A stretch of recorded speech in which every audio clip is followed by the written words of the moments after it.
Oh man. No, I love that kid to death. I hope he does well, but I hope they lose. I mean, that's always going to be my stance.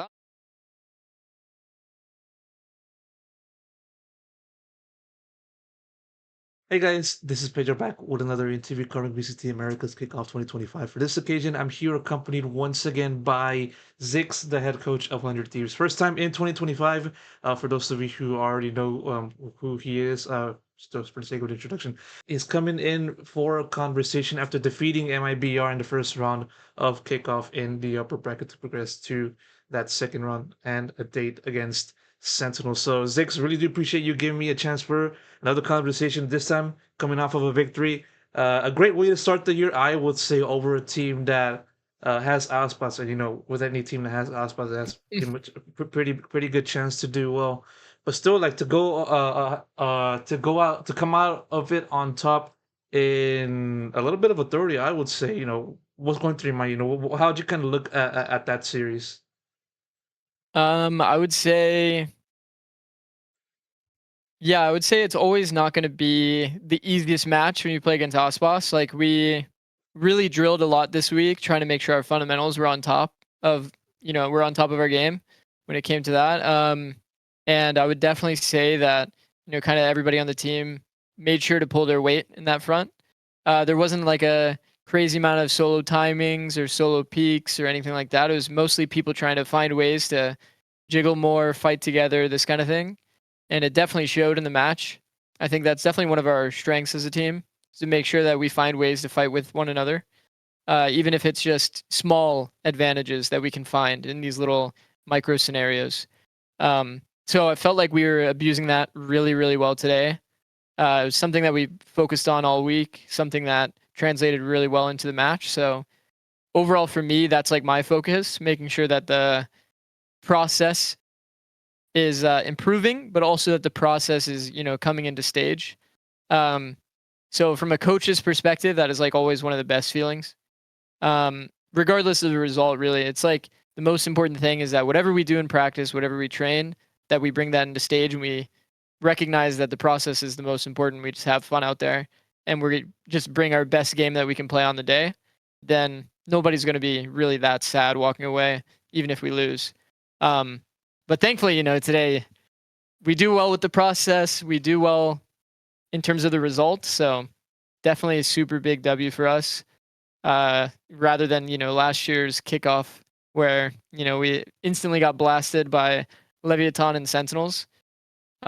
This time it's kind of poetic. It's like kind of the exact two teams, kind of, because we have, obviously Aspas, and then now we have to play against Sentinels. So we're kind of like fighting back from our demons of last year to make sure that we bring a better showing, basically, going into this kickoff compared to last. I would say at the very least, though, you guys have already surpassed that mark in last year's kickoff, with that opening W. I kind of want to backtrack over into the series before continuing on with some of the things that you've Hmm. mentioned in that answer, more so specifically like on Lotus and Bind. We saw like obviously variations of like MIBR and just looking like their inclusion of the Teiko on Lotus, and then you guys kind of handling Hmm. that. Uh, 13-4 with a victory there. And then obviously there was that big scare in the beginning of Bind with them up top Hmm. 10-2, and then you Hmm. guys basically returned the favor, closing out on top 13-9.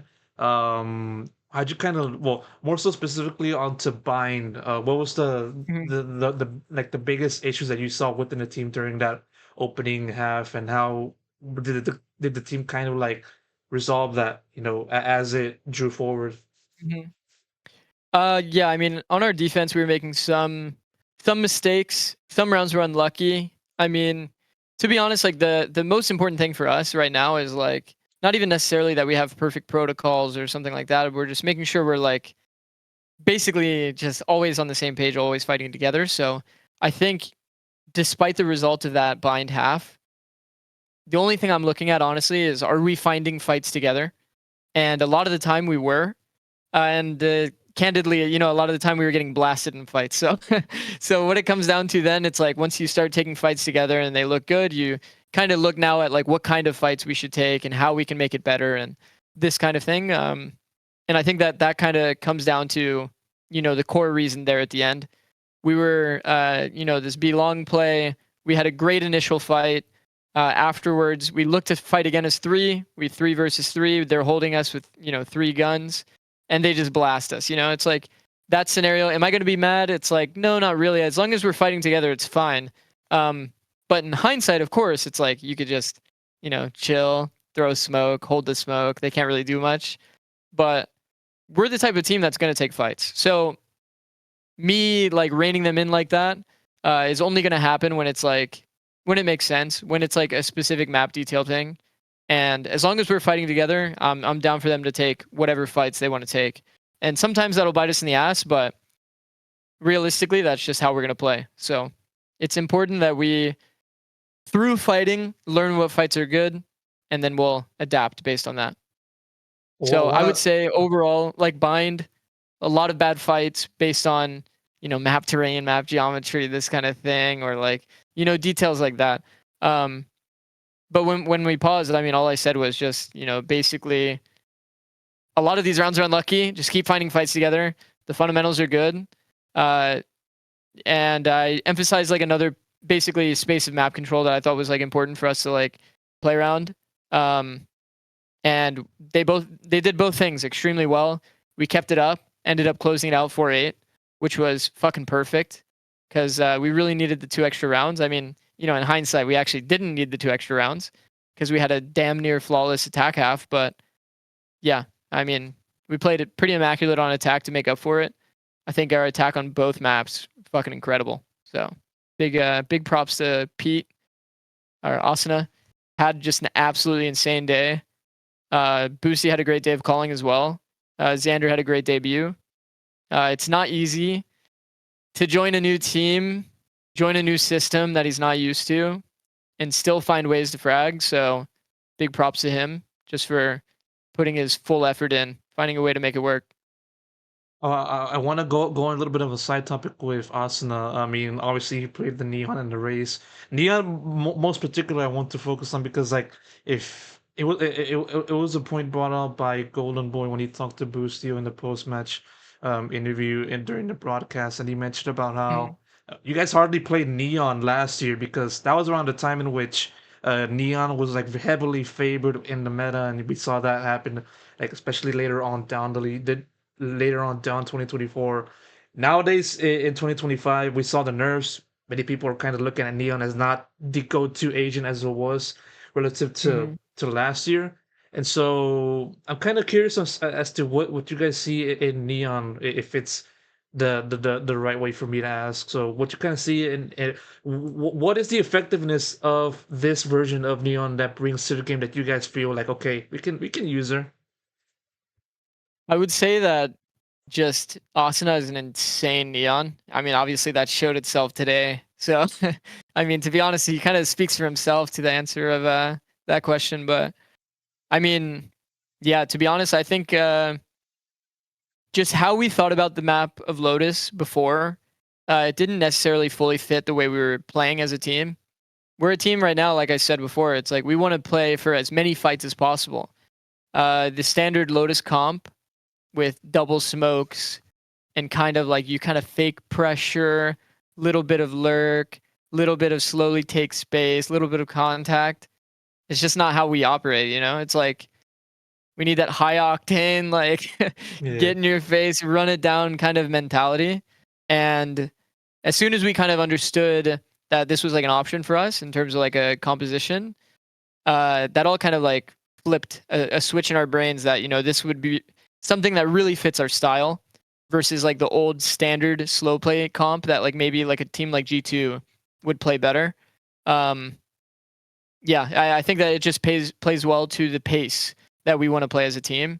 And as a result of that, it just elevates our team, to be honest. He makes an incredible amount of stuff happen. He's an absolute miracle worker. That was like one of the things that we, when we were talking as a team, everybody on our team definitely like 100% agreed that what this kid does on any agent is just, it's a miracle. There's multiple rounds today that have me just laughing because like, one, how is he in this situation? Two, how does he make it work? It's just insane what he can do. Absolutely insane. This speaks to the level of the form that he has shown, particularly at the start of the year. Hopefully, such form can continue later on in that next match against Sentinels. One more question. I want to squeeze in one more question before I Yeah. wrap up, because I do understand that there's time constraints. So, I mean, going back into your first answer regarding, your takeaways from, or more so your philosophy that you've been trying to mold within this team. I want to ask you about how that sort of approach, or more so your approach to kind of building this team, has gone on from like end of stage two, elimination from champs contention at the hands of crew, to Mhm. now having to slot Xander in for Bang and having to kind of work with the latter. So how has that Yeah. kind of approach been kind of refined or molded from your point of view? And on top of that, what kind of aspects do you feel you had to emphasize? I would say the system itself hasn't changed. I would say a little bit of the focus of what is inside of the system has changed, like the priority, I'll say. Like a lot more priority on like basically making sure that people are taking microfights well together. That like detail is something that we've been emphasizing a lot compared to last year. It was still a focus of last year, but it just wasn't the end all be all. We had a lot of more individual play that was like fully unsupported, but now we're a team that's like trying to find creative ways to support any type of play. That would be like to me the core difference in terms of our like tactics. I'd say outside of that, in terms of the process, we added Rudy and Frenya, which are our two assistant coaches. They're both remote, but they're both absolutely incredible. A lot of people told me like, "Why are you doing an open call?" But to be honest, the open call proved to me that it was the right decision because both of them helped me out with literally everything, like the scouting work, constant reminders, individual goals, making the playbook so I don't have to worry about that. Just so many aspects that I no longer have to think about compared to last year as an example that they do well and they support the team incredibly well. So wanted to give big shout out to them. I think that they've been a really big part of our system getting stronger overall. Because I remember like last year, correct me if I'm wrong though, but it was mostly just you and Mike's, right? Yeah, it was Just me and Mike. Yeah. And so I we had like a slightly different system where me and him, I was mostly doing attack, but like still commenting on defense, and then he had like basically his role within defense. But I still had to do all the scouting. I had to do all of the composition making and like all of the other strategic stuff. Whereas this year, it's like basically I'm looking at the entirety of the strategy of the team alongside having these two basically support everything. And they have their own individual roles, but both of them have been doing incredibly well. So yeah, spreading the work out and just having not have to deal with so many things at once. I do understand like exactly. for Yeah, one person to have to do all of that stuff, it does become overwhelming, and yeah, like Mhm. definitely understand the approach for that, Zix. And that's it. I gotta wrap it up because I'm sensing the yeah. pings that are heading towards my way. Yeah, there it is right there. That's it. Zix, thank you so much for doing this conversation. Always a pleasure to listen to you talk about your respective team and talking about how Will has been doing. So obviously, hope you guys can continue that momentum against Sentinels. And yeah, of course. You got any final words for Bang Sentinels before I wrap this up? Final words. No man, no. I love that kid to death. I hope he does well, but I hope they lose. I mean that's always gonna be my stance. Honestly, on any match that it doesn't affect us, like I'm rooting for Bang to keep it, to just say that.